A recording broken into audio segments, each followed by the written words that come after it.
I was led to Top Hat in 2018, was frustrated with the static text that I was using, the high cost, the fact that my students didn't need half of the text. I decided to then design my own textbook, which would be more applicable to my students.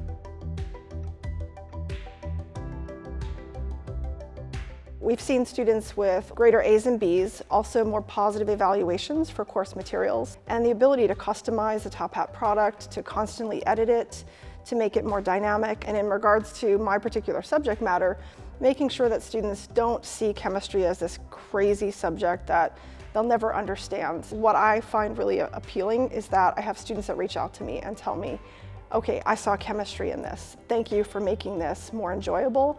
And thank you for demystifying this subject matter.